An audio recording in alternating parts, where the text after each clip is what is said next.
Longevity Lifestyle Designers. This is Zach here with Secrets of Longevity.com. This is one of the videos in the series on animal foods and why they're healthy. At any point, you can always choose to go back to the main menu that shows all the different videos by clicking this link here. If you're further on in the video, just come back to the beginning and you can click this button. I'm not going to leave it up, but if you click this, it'll take you back to that first video, which has all the options to get to the different topics that are all connected.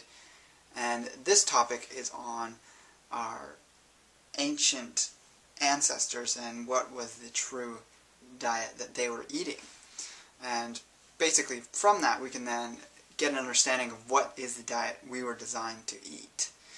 So at any point during the video you can always check the references. I'm going to list them off as I go, and they're all in the drop-down menu. If you're watching this on a different platform other than YouTube, you can always click the little button in the bottom right corner of the bar that appears at the bottom of the YouTube video. That's the YouTube symbol, and when you hover over that it says watch on YouTube. You click that, it'll take you to YouTube. Then below the video on the actual YouTube page, you can find a drop-down menu below the actual video that gives you all the links that I've put in there. So I'll list them off and number them as I go through them. It's really well referenced, so if you're going to make a video response, I highly encourage you look into those and also formulate your own references for any response you have to give to me. By all means, discuss in the comments what you think about it, whether you agree or disagree, but if you're going to write a video response, or you want me to actually respond, you're going to have to make a video response, and you're going to have to reference it and have some good points. I'm not going to be spending my time going on and on about things in the comment section, because I want to actually do things that everyone can see. So making videos is where my focus will be at. So the first thing we have to understand with our ancestors, both in the recent past but even going far back into ancient man and the subspecies therein, the natural diet, or a diet that's based on natural foods that aren't grown in depleted soil, that is based on more animal foods and more pasture-raised animal foods, these diets were 10 times higher in vitamins and 4 times higher in many types of minerals. So the work of Weston A. Price, a lot of you are familiar with the book that he wrote, really went in depth in this, but the first reference is an article that relates to some of his work and describes that in more detail. So the whole lack of nutrition that is in the modern diet, and we could also say as in modern vegan and vegetarian diets, if they're not significantly high enough in animal foods. So with vegan diet they wouldn't have any animal foods, and so the vitamin content would be much lower than one that was really rich in animal foods. They're going to be getting plenty of certain types of vitamins, but very low in specifically the fat-soluble vitamins. So something a lot of health advocates are discussing and teaching these days is that the advent of agriculture really affected our health negatively. Now the exact start of agriculture varies from the different areas of the world that you're looking at, without giving exact dates. Roughly in Europe, if you have European ancestry, your ancestors were adopting an agricultural diet 6,000 to 5,000 years ago. The further closer to the Middle East you get, then obviously the further back would go. The Middle East and sort of the fertile basin in that area was definitely the earliest places where agriculture began. It started around 12,000 years ago in those areas, and also in Asia. And as you get more to the west, it's further and further, or rather more recent, that agriculture began. That's when you get a more grain-dominant diet, which of course comes with the nutrients that bind to minerals and inhibit a lot of digestive processes. Also the legumes. So also you have a lowering of animal foods in the diet as agriculture begins, and this again is going to bring back certain types of nutrients that weren't as abundant in the more agricultural-based diets. So starting to look at Africa, that was again around the same time as parts of Europe, but certain parts of Africa were hunter-gatherers for much longer. And then also there's sort of that intermediary area where they were cultivating stuff, but they were also still doing a lot of hunting, a lot of gathering. But they might have been growing some tubers or something. So then when you get over to the North Americas, or the Americas as well as North and South America, that is the most recent cultures that began to adopt agriculture. And they had already started by the time Europeans had arrived, but they were also doing that a little bit beforehand. You know, they were growing corn, squashes, and those types of things. But the full-blown grain-based diet in most of the world didn't start until after 10,000 years. So this is, people often give out the 10,000 year number as sort of the basic thing to make a blanket statement about all cultures that started this. But really it is quite varied. But the very grain-dependent diet didn't begin for most of the more western hemisphere of the world until after that 10,000 year period, so more recently. So that's even less time to fully adopt to these habits. And while certain people do fine on, in my opinion, more heirloom varieties of grains like quinoa and amaranth, definitely the things like wheat and those types of things take a very big toll on a lot of people's bodies. So the second link in the drop-down menu is to a study on how agriculture took its toll on the human body. So what we see is that heights decreased across the board in all hunter-gatherers that became agriculturalists. Brain size shrank, and this is still within the same class of species. So we're not seeing, Homo sapiens is not differentiated between a hunter-gatherer and modern post-agricultural humans. But there is a significant difference that any paleontologist and anthropologist can see. So again, it's height decrease, brain size decrease, corresponding with the size of the head as well. Jaw and teeth began to change and shrink, and more incidence of dental caries. You had less musculature, so because there was less musculature, there's smaller and less dense bones. And also lifespans decreased dramatically. So the average hunter-gatherer could have been living from anywhere from 50 to 70 plus. Varies around the world, and the sort of general statistics that shoots for mid-30s is very inaccurate because it doesn't take into consideration higher incidence of death. And also that's an interpretation on the part of the media which has misconstrued the idea that paleontologists say this person, that if it was a skeleton they were looking at, was at least 35. So when they say that, people think, oh, they must have been around 35. But actually, because they can't tell if anyone's older than that, the person could be 100 and they still have that same statement because there's certain characteristics develop on the skeleton that stop occurring after 35. So there's certain physiological traits that humans have and we've inherited that happen in old age. And we wouldn't develop these things had we not evolved having them as hunter-gatherers. So that's things like menstruation, senescence, and these other things that occur in the body when one is much older, or one is past 50, going on to 80, 90. So definitely there were people living this long, but of course there's the burden of living in the wild, having risk of infection, risk of a bone break being fatal, and they didn't have the acute hospital care that we have now. So they probably were living roughly the same length of life that we're living now, but since agriculture has taken us this long to get to that point, we're actually much sicker or sicklier throughout our lives as compared to a hunter-gatherer. So that's what that link looks at. The next link or reference down below is to a study on 229 hunter-gatherer groups, and this clearly shows the breakdown of roughly the animal foods in comparison to the plant foods that make up their diet. So as we see, 73% of the hunter-gatherers were eating more than 50% of their calories from animal foods. So they're getting their calories from fat and protein. So these were more modern hunter-gatherers, but we can definitely assume that because they're living in the wild, they wouldn't have changed that drastically since more ancient times. It would have shifted a little bit, but this is a broad, very broad number of groups of hunter-gatherers, and we're seeing very clearly that none of them were eating vegan, of course.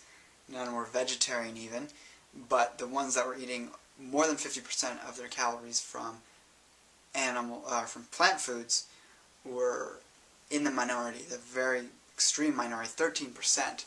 So that means that over the longest period of time, we've been getting the majority of our nutrition in terms of energy needs from animal foods. So that's largely from the fat, but also from the protein. That's going to, again, vary on location, but majority from fat definitely, and then the next in line is protein, because fat contains 9 calories per gram, whereas protein is 4.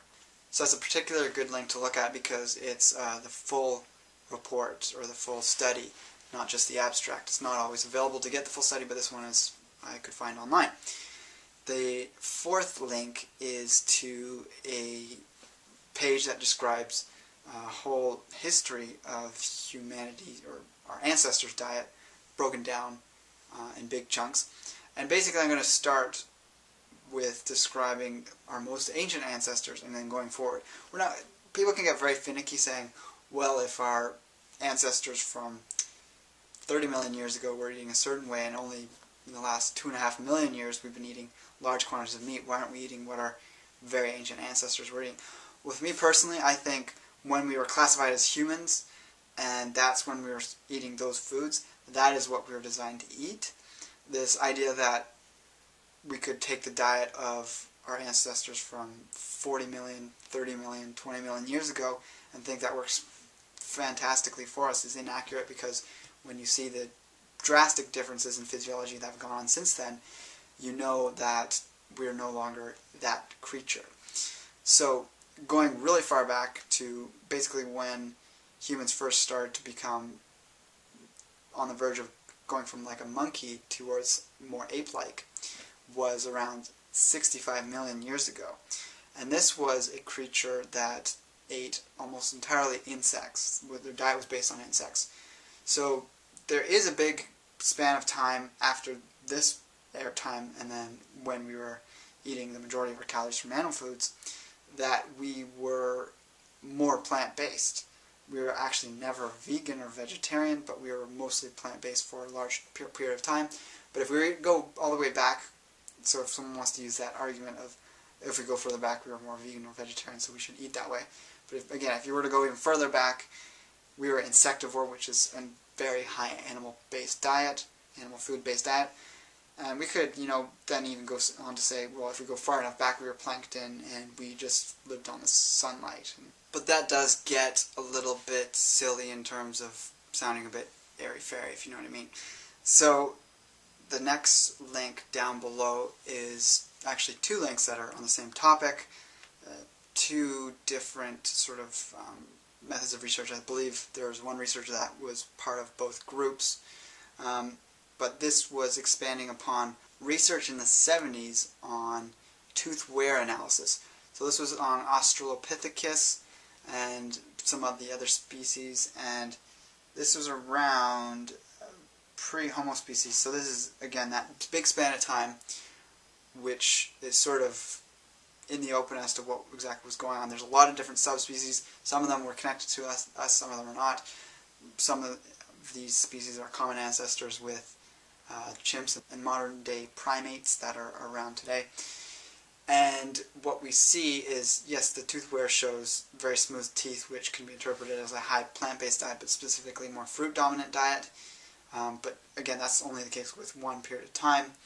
A lot of these other intermediary ancestors were eating very different things. Like one was a very grass and grass seed based diet, but we don't know entirely if that was actually a direct ancestor or just an offshoot that sort of died out. Then there's other ones that were more tuber based. So tubers, just like fruit, depending on how soft they are, aren't going to be put too much wear on the teeth. But the most recent research, which again these links show, is that the carbon isotope data on the teeth, as well as the strontium-calcium ratio on the teeth, show quite almost, obviously this is paleontology, so they can't make definitive fact on these types of things, but it shows quite strongly that our ancient ancestors were eating meat at this time. So they were getting these things happening in their teeth that could only happen if they were consuming small game. And because they were, this was pre the use of tools, before we had started using tools for hunting, we were catching small prey by hand. We were probably doing some scavenging, almost certainly doing scavenging, and obviously eating insects, rodents, and other things that are easier to catch. This is very in line with the way chimpanzees eat, and this would have been an ancestor that was quite similar to the chimpanzee, perhaps even more developed as they were getting more and more being able to walk upright. So the next link gives the exact date, or the rough date, but it's pretty exact in terms of going to a decimal. 2.6 million years ago, this sort of long line of several dozen million years from that 6.5 idea when we started first coming out of the trees to when we were completely walking upright all the time and using tools. We were even using tools before this, and so our meat consumption, animal food consumption was starting to build up, probably starting around 5 million years ago, but escalated to a point of 2.6 million years ago where our diet definitely did become very meat-centered. This was when the Homo class of beings began, so that's Homo Erectus, Cro-Magnon, and Neanderthals would be in there, but again they're not linked to us as an ancestor. They were an offshoot that was separate from us. And there's even some other species in here that aren't totally understood how they fit into the puzzle, but all of these species were using tools. They probably eventually picked it up from each other. At a certain point down the road they were starting to use fire. That was sort of in the realm of anywhere from 400,000 years ago. Some people even say a little over 1 million years ago. But that 2.6 million years ago was definitely when we started to catch large prey and scavenge definitely large prey and consuming the majority of our calories from animal foods. And there's some very significant changes that happened in that sort of 2.6 million year time frame, which really sped up closer to the most recent last 500,000 years. So that last link was link number 7, and this one is link number 8 that I'm going to talk about, and that's how meat changed us. So we saw our brain cases began to get bigger, our brains grew. That was partly due to changing environmental factors. We had to become more creative, and that was specifically the ice ages and just the fact that humans were spreading out and encountering more diverse environments, and so we had to become more skilled, and that resulted in brain enlargement. That was also fueled by this larger animal food diet, which gave the fuel and the fats to be able to build and sustain such a large organ. The brain in modern humans takes up about 20% of our body's energy needs, but it makes up a fraction of that in terms of the actual body weight, something like 5% of the body weight. So the other major change was obviously we got much taller and thicker and stronger. We began to become more creative, and that again was directly related to the brain. Our jaws shrunk, but didn't get crowded. So in this article I do disagree with that one point about the teeth becoming crowded from meat consumption. That's just simply not true. That was just probably the author's bias or misunderstanding or lack of knowledge on the topic. And it was perfectly understood that hunter-gatherers had amazing dental health in most cases. When they were high enough in animal foods, they had great dental health. This can be seen in Nutrition and Physical Degeneration by Weston Price. You can see the picture simply showing very straight, healthy, bright white teeth next to the modernized post-agricultural cultures that had very crooked, degenerated, and cavity-filled teeth. You can read Nutrition and Physical Degeneration for free on the internet, and that's the 10th link, or no, sorry, the 9th link, and that last one, number 8, the link, that's actually 2 pages. It's a 2-page article, so once you finish the article, notice that there's a page that, or a link that you can click to get to the next page. It's a pretty interesting article, on the National Geographic website. So number 10, the next link, is a timeline of our human ancestors, or ancestors even going back further than when we were classified as humans. And it shows the subspecies, it shows a number of events that took place. And I put that in there just if you wanted to have a look and see sort of that whole time frame and the changes that went on, and just look at some of the pictures of the older ancestors if you haven't looked at that kind of thing before. You can see like the very wide jaws, really great for eating a very plant-based diet, high in roots or uncooked roots, grasses, very hard, dry, dense, tough berries, which was the majority of the fruit in the African savanna at the time that humans were living there and developing, and even some nuts and seeds. So that kind of a diet needed those teeth that were more herbivorous based. And when we started eating more meat, again, that jaw shrunk, our digestive tract significantly shrunk. We have 1/3 to 1/4 of the large intestine volume that gorillas have, and I think it's probably around 1/2 the size that chimps have. And this is actually volume, not length. And that's because our diets became much less higher in fiber, so we didn't need quite so much room to hold all of this.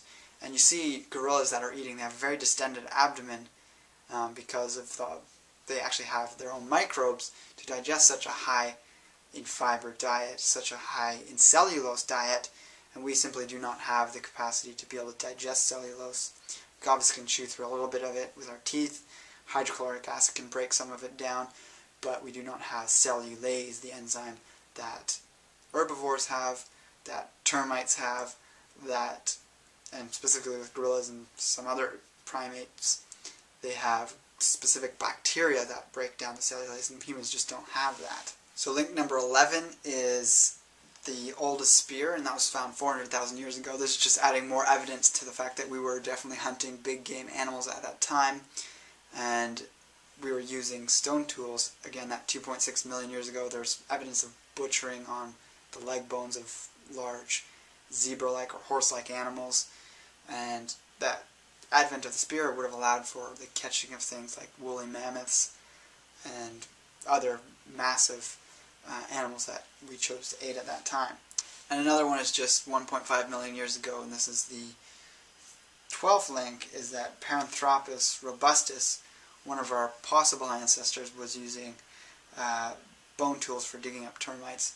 So this again is just adding more evidence to the table of this omnivorous diet, even in these so-called vegan, often said to be vegan ancestors, which were simply not at all. Now, some people definitely come from the standpoint that evolution is not the way things went, or that evolution is not a fact, and so it's a theory, and so we can't accept it as proof or as fact. I definitely encourage you to check link number 13 out, the reference that is a Wikipedia article on the specifics of what the scientific definition of theory is. It's different from the public understanding of theory. It doesn't mean a theory as in there's no evidence for something. It means strong basis, and this is sort of a hypothesis that has the best evidence, and the scientific community doesn't treat it as a theory in the sense of it being sort of this wishy-washy idea. So the other idea is the whole thing with the missing links is gradually the missing links, which is plural, has been filled in over time. And of course there's always going to be more and more links. They're just shorter time frames as they find more evidence of different ancestors. Again, if, say, none of that was true, these other creatures, or that we were created in some fashion, we do know for certain that we come from Cro-Magnon, which is our direct ancestor that was very similar biologically to us, except that he hadn't shrunk yet due to agriculture. And so if we look at simply 50,000 years ago, when that guy was around, he was eating this sort of hunter-gatherer, high animal foods diet, very robust, very strong, and he didn't have all the diseases and problems that people have today. So if that's the case, then definitely this creature, this human, was eating humans' natural diet, and any modern diet today is a deviation from that because it's not based on wild foods, it's not based on animal foods, and it's much too high in grains, in junk food, of course, now. So these ancient ancestors were the basis for how our physiology adapted and what we are most adapted to. So when you take all this into understanding, you can start to see the picture that's beginning to be painted. And in my future videos in this realm that are connected to that first sort of intro table of contents video, you can see the different science behind the health benefits that actually come from animal food consumption.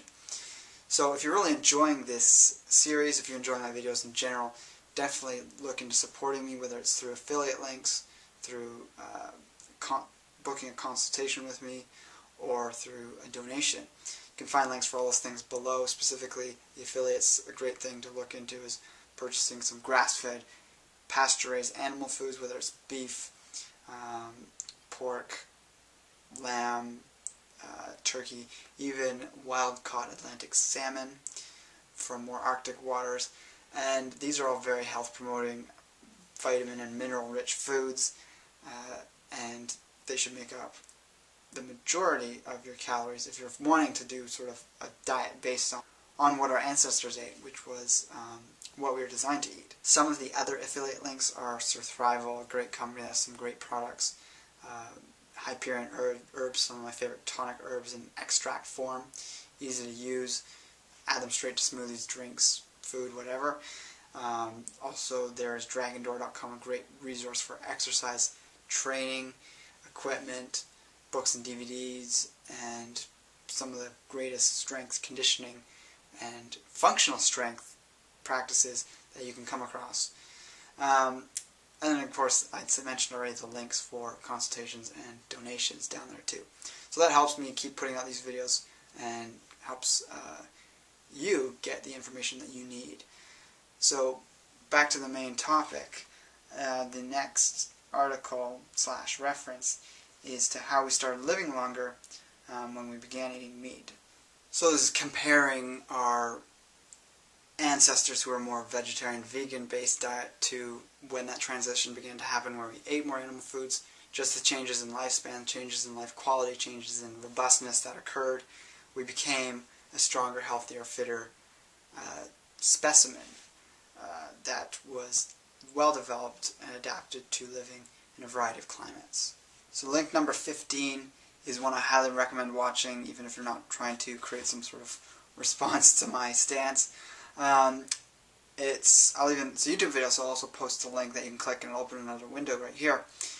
But it is 4 African hunter-gatherers that challenge 15 lions and actually steal a chunk of their kill. So this is an example of scavenging, and it's not necessarily humans were eating rotten meat. I'm sure certain humans were at some point, and whether or not that was healthy for us or not is debatable. But the eating of flesh from an animal that had killed it and taking that, and as you see, these 4 humans going in and taking it from 15 lions. They're totally outnumbered, but they managed to scare them off. It's quite something. It kind of gets you thinking what was possible. So there's some people that say humans were not that good at hunters, which is kind of an insult to our ancestors' abilities. You know, these were people that lived in an environment that they were totally adapted to. They had complete domination over, and they were perfectly able to hunt, as we see from the archaeological record. But regardless, they're still the naysayers. So with this, you can also see if that was the case, we weren't able to get enough nutrition from hunting, we could have also been scavenging food. The next link is number 16, and that is an example of chimpanzees hunt regularly. So this article, which again is several pages that you should read if you're interested in this, shows that chimpanzees don't just hunt sporadically, as was often said by sort of the vegetarian vegan community, and that it was only for displays of dominance or whatever. They were hunting and they were eating for nutrition as well as for displays of dominance and displays to the females, and to use as almost like a bartering tool between the different members of a chimpanzee group. So no matter why they're killing or what they're using it for, doesn't get away from the fact that they're doing it regularly, they're doing it more than was previously thought, and that it made it a substantial part of the chimpanzee diet. So they're definitely omnivorous, they're not vegetarian, they're not vegan. All that has been, those myths have been smashed and totally relegated to the trash heap of pseudoscience, really. So the next point is also an example of chimpanzees using spears to hunt, and this is a YouTube video you can watch. They use elongated, even sharpened sticks to spear bush babies, and spear is a wooden thing, so it doesn't really preserve that well in the fossil record. There were, like I mentioned before, there were some examples of wooden spears from 400,000 years ago, but perhaps humans were using them further back than that. We don't know. There hasn't been evidence of it, but seeing a chimpanzee do that doesn't make it so unlikely that it was probably very much a possibility even further back than that, back when we were more chimpanzee-like in terms of stature, strength, and size. So that's going back several million years, which is quite a profound thought when you consider that chimpanzees today are doing it with no problem. And link number 18 is, again, chimpanzees, an example of them using sticks. Again, this is using tools to fend off a fake leopard that was set up by researchers to try and see how they would react to a threat. And they all gang up and they're hitting with sticks, trying to kill it. And they succeed in taking off the head, but you can see they're using sticks as weapons. And again, this is adding more credence to that idea that humans were probably using tools back in time as well. And the final one, and this is touching on the idea that gorillas were hindgut fermenters, which means they were able to digest larger amounts of greens, and thus their diet was actually higher in protein and fat, and they were less carbohydrate based, even though they were eating a lot of plants. Chimpanzees, which were eating more fruit, would have been higher carbohydrate than even gorillas, which were technically vegan, although they would be getting some insects and other things in with their diet. The gorillas and orangutans were and are, because of the way their digestion works, getting a lot of calories from fat, a lot of calories from protein. So the classification of them as carbohydrate based and people advocating high carbohydrate diets based on that is quite a falsehood and inaccurate. So again, that's link number 19, and that rounds up all the links for this video and all of the points I was looking to make. So definitely check out those links below, both for looking at ways to support me and help me out, as well as looking at the references for the video so that you can look into this topic more in depth should you choose to do so. Also, click this link if you want to check out the main hub that is linked to the other videos in this series on the health benefits of animal foods. So with that, take care and embrace life without limits.